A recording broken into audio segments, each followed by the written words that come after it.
Hello friends, स्वागत है आपका मेरे चैनल इंजीनियर विवेक कुमार गुप्ता पे।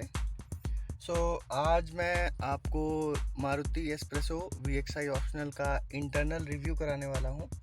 ये इंटरनल रिव्यू मीन्स जो इंटीरियर है इसके बारे में मैं आपको बताऊँगा। तो चलिए स्टार्ट करते हैं बिना देरी करे हुए।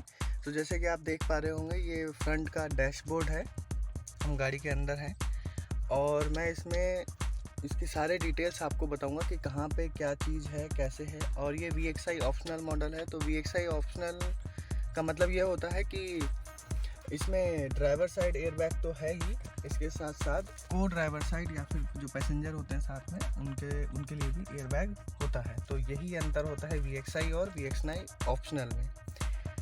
अब यहाँ पे हम इसके जो फ्रंट डैशबोर्ड में फीचर्स अवेलेबल हैं, जो भी चीज़ें हैं उसके बारे में बात करते हैं। तो जैसे कि आप देख पा रहे होंगे कि जो फ्रंट का डैशबोर्ड है वो रिस्ट वॉच के स्टाइल पे बनाया गया है। मीन्स बीच का सेंटर कंसोल है जो कि सर्कुलर शेप में है, जो कि एक घड़ी के डायल की तरह हमें दिखता है। उसके साथ साथ जो लेफ़्ट में और राइट में जो ये शेप दिया गया है, ये बिल्कुल जैसे उसकी स्ट्रैप होती है घड़ी की, उस तरीके से बनाया गया है। इसके साथ साथ ये AC के वेंट दिए गए हैं साइड में, यहाँ सामने की तरफ और इधर की तरफ ड्राइवर साइड। यही 4 AC के वेंट हैं जो कि मिलते हैं। इसके अलावा जो AC का वेंट होता है वो होता है यहाँ शीशे पे आगे की तरफ, ये जो दिख रहा है आपको, और यहाँ नीचे की तरफ होता है। इसके साथ साथ ये इसका स्टीयरिंग व्हील, इस पे हॉर्न है और ये वाइपर कंट्रोल है। तो इसको अप डाउन करके आप वाइपर कंट्रोल कर सकते हैं। ऊपर करेंगे तो सिर्फ एक बार चलेगा, जब तक आप ऊपर करके रखेंगे तब तक चलेगा, फिर वो बंद हो जाएगा। जब एक बार नीचे करते हैं इसको, मतलब यहाँ पे लाएंगे INT वाला जो है ऑप्शन, इसमें क्या होगा कि चलेगा और रुक रुक के चलेगा, मतलब चलेगा फिर थोड़ी देर रुक जाएगा 2-4 सेकेंड, फिर दोबारा से रन हो जाएगा। लो में धीमे धीमे चलेगा और जो सबसे लास्ट ऑप्शन है इसमें वाइपर काफ़ी तेज़ स्पीड में चलता है। और राइट हैंड पे ये जो नॉब दिए हुए हैं, इसमें आपके इंडिकेटर और हेडलाइट के। अब राइट हैंड पे जो है नॉब है, इसमें अप करते हैं तो लेफ़्ट इंडिकेटर, डाउन कर देंगे तो राइट इंडिकेटर। और अगर हम इसको अपनी तरफ खींचते हैं इस तरीके से, तो ये सामने आने वाले इंसान को हेडलाइट की बीम जाएगी, मतलब हेडलाइट जलती हुई दिखाई पड़ेगी इस तरीके से। और हेडलाइट ऑन करने के लिए अभी जैसे ये ऑफ पर है, इसको अगर एक बार ऑन करेंगे तो लो बीम, और ये नीचे जो हल्की वाली लाइट होती है हेडलाइट में, वो छोटी वाली लाइट जल जाती है और ये हेडलाइट पूरी जल जाती है। इसके साथ साथ हेडलाइट को अगर आपको परमानेंट हाई बीम पे करना है तो इसको आप नीचे की तरफ कर देते हैं तो ये हाई बीम पे आ जाती है। अब आपको पता कैसे चलेगा कि हेडलाइट आपकी हाई बीम पर है, तो वो भी मैं आपको बता देता हूँ। अब जैसे मैंने इसको बंद किया हुआ, तो यहाँ पे आपको सेंटर कंसोल पे कुछ भी इंडिकेशन नहीं दिखेगा। जैसे ही मैं इसको यहाँ पे लाऊंगा तो यहाँ पर ग्रीन कलर की ये लाइट जल जाती है और हेडलाइट में आगे छोटी वाली लाइट जल जाएगी। अब मैं जब जलाता हूँ तो ये लो बीम की जो लाइट होती है वो जलती है। और यहाँ पे आप देखेंगे तो इस तरीके का ग्रीन इंडिकेशन आता है। अब आप इसको हाई बीम करना चाहते हैं, मतलब बिल्कुल दूर तक दिखाई पड़े, तो आप इसको परमानेंट इसको नीचे कर दिया तो आपको ग्रीन के साथ ही ब्लू इंडिकेशन भी आ जाता है सेंटर कंसोल पे। तो इस तरीके से आप पता कर सकते हैं कि आपका कौन सा बीम चल रहा है। और हेडलाइट एडजस्टमेंट करने के लिए हमारे पास यहाँ पे नीचे की तरफ एक स्विच दिया होता है। तो उस स्विच से हम इसको कंट्रोल करते हैं। हेडलाइट कंट्रोल करने के लिए ये नीचे की तरफ एक नॉब दिया हुआ है, जिसको हम लेफ़्ट राइट घुमा के हेडलाइट को कंट्रोल कर सकते हैं कि हेडलाइट की बीम कितनी दूर तक जाए और कितने कहाँ पे रहे। अब हम आगे बात करते हैं कि इसमें गाड़ी में और कहाँ पे क्या फीचर्स दिए हुए हैं। तो ये तो बात आ गई ड्राइवर साइड, जो हमें ये स्टीयरिंग के साथ कंट्रोल्स मिलते हैं। इस VXI ऑप्शनल मॉडल में स्टीयरिंग पे कोई भी कंट्रोल नहीं मिलता है। अब हम ड्राइवर साइड ही इधर तरफ देखते हैं तो यहाँ पे कोई भी स्विच नहीं होता है। अगर आप CNG वेरिएंट लेते हैं तो यहाँ पे CNG का एक मिल जाता है जो इंडिकेशन वाला। यहाँ पे एक स्टोरेज बॉक्स है ये, यहाँ पे आप थोड़ा बहुत सामान कुछ वक्त रख सकते हैं। बाकी नीचे की तरफ आप देख पा रहे होंगे इसमें क्लच, ब्रेक, एक्सीलेटर का है। और ये आपका सामने बोनट ओपन करने के लिए स्विच दिया हुआ है। इसको आप लीवर को खींचेंगे और आपका बोनट ओपन हो जाता है।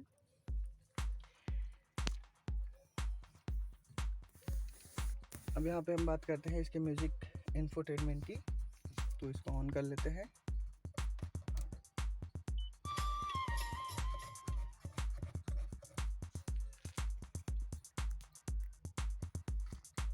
तो ये इसका म्यूजिक इंफोटेनमेंट है, ये सोनी का है, काफ़ी अच्छी इसकी आवाज़ होती है। अब हम इस पे जो ऑप्शंस हैं, मोड अवेलेबल हैं, इसमें बटन आप देख रहे होंगे। मोड देख लेते हैं। तो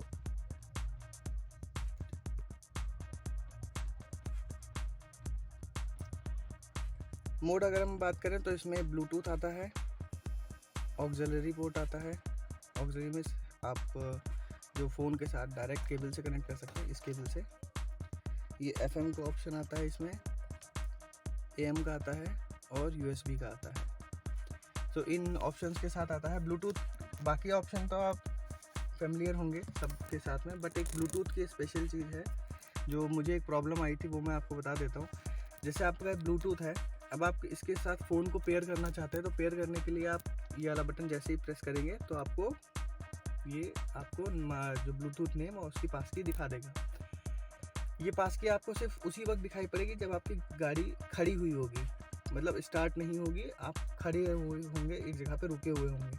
आप चलती गाड़ी में अगर आप सोचेंगे कि किसी दूसरे फ़ोन के साथ आप पेयर करना चाहें, तो आप जैसे ही इस बटन को प्रेस करेंगे तो यहाँ पे आपको लिख के आ जाएगा ब्लूटूथ नॉट अवेलेबल। तो अगर चलती गाड़ी में आप ब्लूटूथ पेयर करने की कोशिश कर रहे हैं किसी दूसरे फ़ोन से, जो ऑलरेडी पेयर्ड है उनके साथ तो चल जाएगा, लेकिन अगर किसी नए फ़ोन के साथ आप पेयर करना चाहेंगे तो वो नहीं चलेगा। तो अगर आप ब्लूटूथ के साथ इस अपने फ़ोन को इस म्यूज़िक सिस्टम से कनेक्ट कर लेते हैं, तो आपके पास ऑप्शन होता है, यहाँ से आप कॉल को डिस्कनेक्ट कर सकते हैं, यहाँ से कॉल को रिसीव कर सकते हैं।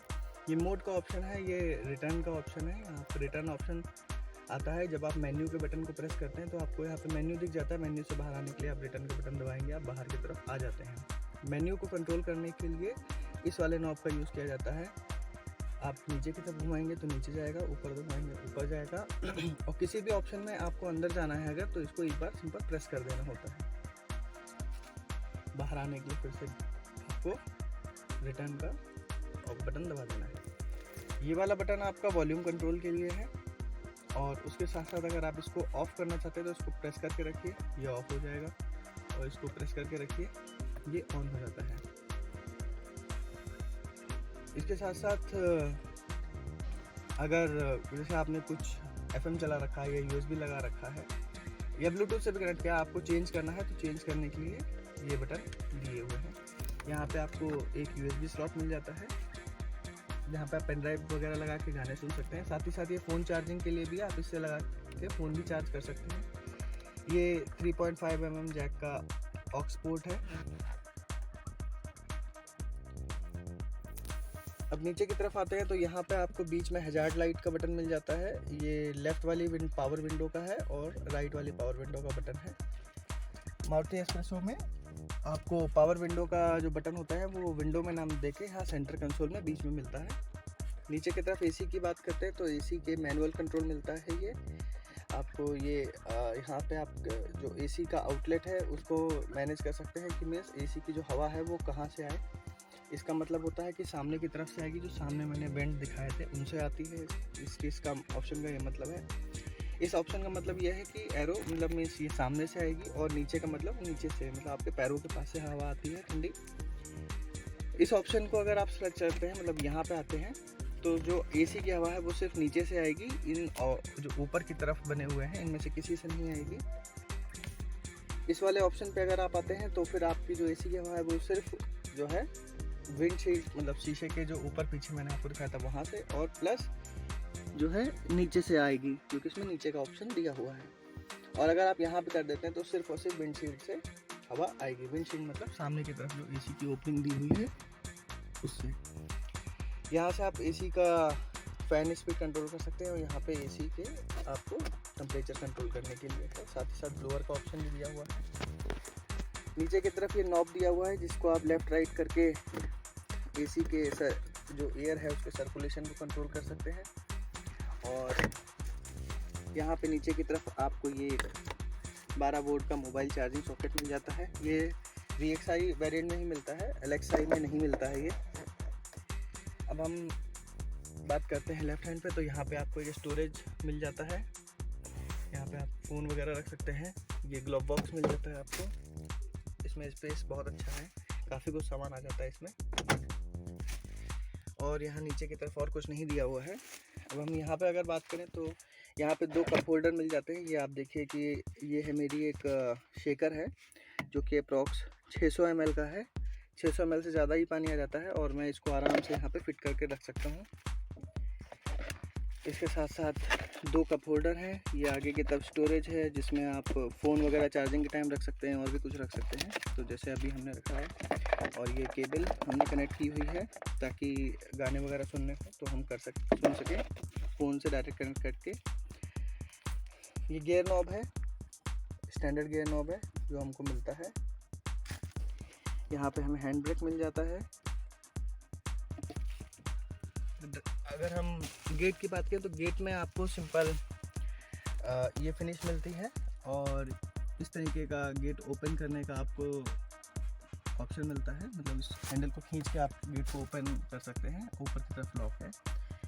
यहाँ पे थोड़ा सा स्टोरेज मिल जाता है और नीचे की तरफ आपको पेपर वगैरह रखना है, कुछ मैगजीन रखनी है, कुछ कपड़ा रखना है कोई, या फिर यहाँ पे बॉटल होल्डर, ये इस तरीके का ऑप्शन मिलता है। सेम आपको ड्राइवर साइड मिलता है। नीचे की तरफ आप बॉटल वगैरह रख सकते हैं और यहाँ पर भी हैंड रेस्ट पे आपको थोड़ा सा स्टोरेज ऑप्शन मिल जाता है। अब चलिए हम इसको ऑन करते हैं और देखते हैं कि इसके सेंटर कंसोल में हमें क्या क्या ऑप्शन दिखते हैं।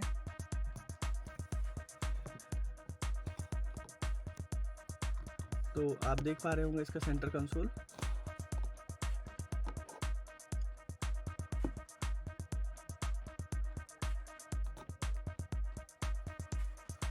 सेंटर कंसोल कुछ इस तरीके का दिखता है और इसमें इस बटन को प्रेस करके आप अलग अलग जो इसमें इंफॉर्मेशन है वो देख सकते हैं। तो आप दिखाते हैं हम आपको। ये एवरेज शो कर रहा है, ये अभी जितना फ्यूल अवेलेबल है उसमें कितने किलोमीटर चली जाएगी ये गाड़ी वो दिखा रहा है। यहाँ पे टोटल किलोमीटर कितना चल चुकी गाड़ी, ये ट्रिप A के किलोमीटर शो करते हैं, ट्रिप B के। और यहाँ पे आपको शो करता है कि जब आप गाड़ी चला रहे होते हैं तो उस वक्त आपकी गाड़ी क्या एवरेज दे रही होती है, वो यहाँ पे आपको शो करता है। और ये एंड ऑफ द ट्रिप आपको एवरेज शो करता है, आप इसको 0 भी कर सकते हैं। नीचे क्लॉक भी मिलती है। लेफ्ट हैंड पे आपको फ्यूल मीटर है, RPM मीटर नहीं मिलता है इसमें हमें, लेकिन वो कोई बहुत बड़ी चैलेंज नहीं है हमारे लिए। ऊपर की तरफ ये आपको पीछे देखने वाला एक मिरर मिल जाता है। स्पेस की बात करें तो अंदर काफ़ी स्पेशियस है ये गाड़ी, स्पेस की कोई दिक्कत नहीं है। अभी 2 फैमिली हम आए थे बैठ के और काफ़ी सारा सामान था लेकिन कुछ भी दिक्कत नहीं हुई। चलिए स्टार्ट करके एक बार इसको देख लेते हैं। हमने इसको स्टार्ट कर दिया है।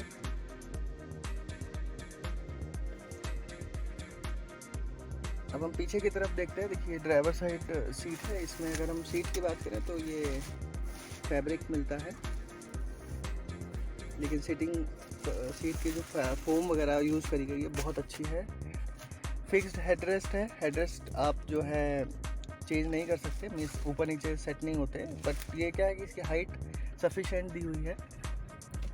सामने की तरफ ये सनवाइज़र है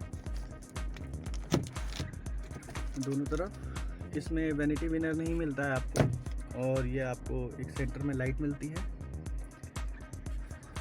पीछे की तरफ अगर हम बात करें तो आप देख रहे होंगे स्पेस काफ़ी अच्छा है।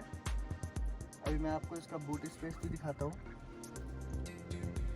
तो स्पेस के मामले में काफ़ी अच्छी है, मतलब छोटी गाड़ी है बट अंदर से बहुत ही ज़्यादा स्पेसियस है, तो आपको कभी स्पेस की दिक्कत नहीं आएगी। काफ़ी सही तरीके से बनाया गया है इसको। चलिए अब हम पीछे की तरफ चलते हैं और इसका पीछे से व्यू देखते हैं। अब हम गाड़ी में पीछे की तरफ आ गए हैं, तो पीछे की तरफ मैं आपको दिखा देता हूँ। तो जो हैंडल्स मिलता है उसमें थोड़ा सा स्पेस मिल जाता है। अच्छा, मैं आपको बताना भूल गया था कि इसमें आगे की तरफ ही स्पीकर मिलते हैं डोर में, नीचे की तरफ जो आपको ओपनिंग दिख रही होगी दोनों तरफ। पीछे की तरफ कोई भी स्पीकर नहीं मिलते हैं, आप इसे आफ्टर मार्केट लगवा सकते हैं। और पीछे वाले जो विंडो है वो पावर विंडो नहीं है, मैनुअल है। स्पेस वाइज में बताऊं तो स्पेस काफ़ी अच्छा। मैंने पीछे आगे वाली सीट को बिल्कुल पीछे किया हुआ है, उसके बाद भी मेरे पास यहाँ पे काफ़ी स्पेस बचता है। 3 लोग आराम से इसमें बैठ जाते हैं। बूट स्पेस की बात करें तो बूट स्पेस दिखा देते हैं, काफ़ी बड़ा है। 2 फैमिली का सामान आराम से आ जाता है यहाँ पे।